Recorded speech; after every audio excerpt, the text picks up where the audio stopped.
Comment est-ce qu'une machine peut bien savoir quelque chose, ou même raisonner sur le monde qui l'entoure? C'est vraiment le défi colossal auquel les pionniers de l'IA ont dû faire face.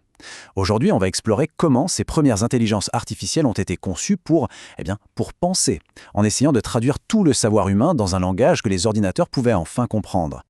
Alors, voilà le programme. On va d'abord se demander ce que c'est au juste l'IA. Ensuite, on verra comment on peut bien apprendre quelque chose à une machine. On va se plonger dans le langage très strict de la logique. Puis, on découvrira une approche beaucoup plus visuelle. Après ça, on verra comment tout ça a donné naissance aux premiers experts en boîte. Et pour finir, on comparera cette bonne vieille méthode avec l'IA qu'on connaît aujourd'hui. Allez, on commence avec la question fondamentale. C'est quoi l'intelligence artificielle ? En fait, il s'avère que même les créateurs du domaine n'étaient pas tous d'accord. Chacun avait sa propre définition, et chacune de ces réponses nous révèle une facette de cette ambition un peu folle. Une première façon de voir les choses, c'est de se concentrer sur l'imitation.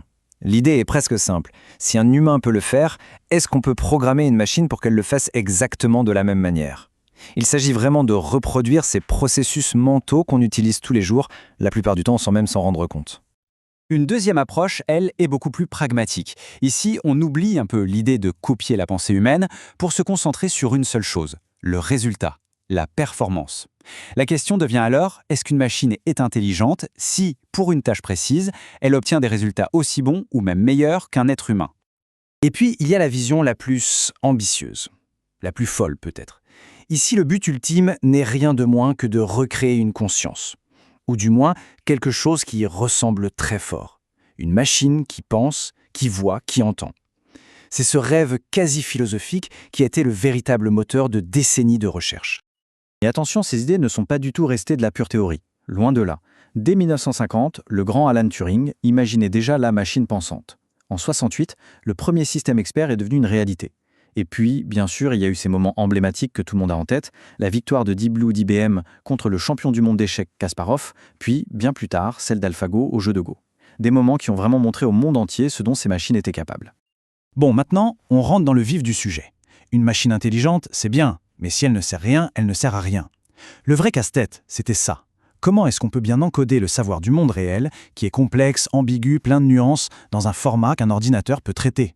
C'est tout le défi de ce qu'on appelle la représentation des connaissances. Cette image, elle résume parfaitement le problème. D'un côté, on a le monde réel, avec son bazar infini, sa complexité.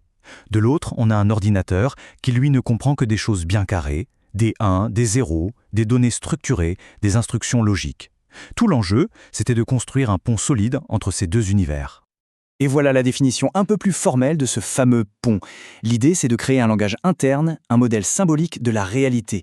C'est vraiment la pierre angulaire sur laquelle toute l'IA classique a été bâtie. Le point crucial, c'est donc de trouver le bon formalisme. La première solution, et la plus évidente pour des mathématiciens et des informaticiens, ça a été la logique mathématique. C'est un système de règles ultra rigoureux où il n'y a absolument aucune place pour l'ambiguïté. Tout est conçu pour pouvoir déduire de nouvelles vérités à partir de faits qu'on a déjà établis. Dans le monde de la logique, il n'y a pas de peut-être. C'est noir ou c'est blanc. Chaque affirmation est soit vraie, soit fausse. Point. C'est ce qui a permis aux premières IA de construire des raisonnements qui étaient, en théorie, parfaits. Chaque nouvelle conclusion découlait mathématiquement de la précédente. C'était la seule façon d'être sûr que la machine ne se trompe jamais. Et voilà, ça illustre parfaitement la puissance, mais aussi la complexité de cette approche. Cette formule qui a l'air un peu barbare, en fait, elle dit quelque chose de très simple.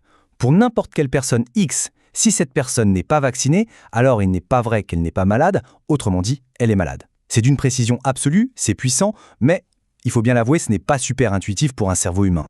Face à cette complexité de la logique pure, une autre idée a commencé à faire son chemin. Et si, au lieu d'écrire des formules hyper complexes, on se mettait à dessiner la connaissance ?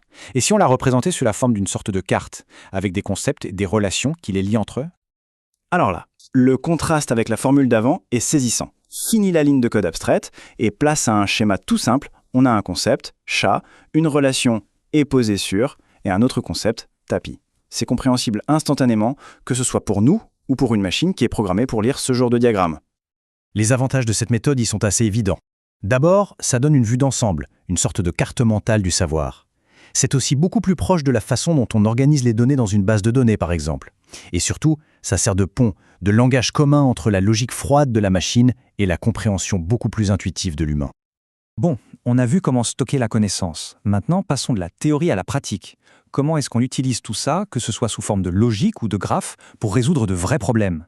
La réponse, ça a été les systèmes experts. C'est vraiment la première grande application commerciale de l'IA. Un système expert, c'est assez simple dans son principe. C'est fait de 3 grands éléments. D'abord, une base de faits, des petites informations qu'on considère comme vraies. Ensuite, une base de règles, des instructions du type « si telle condition est vraie, alors telle conclusion est vraie ». Et enfin, le cœur du réacteur, le moteur d'inférence. C'est lui, le cerveau, qui va appliquer les règles aux faits pour en déduire de nouvelles informations. Pour rendre ça super concret, imaginons un système expert pour une pâtisserie. Dans notre base de faits, on a nos ingrédients en stock. Des abricots, de la farine, du beurre. Et dans notre base de règles, on a nos recettes, comme la règle 1 pour faire de la pâte ou la règle 4 pour faire une tarte aux abricots.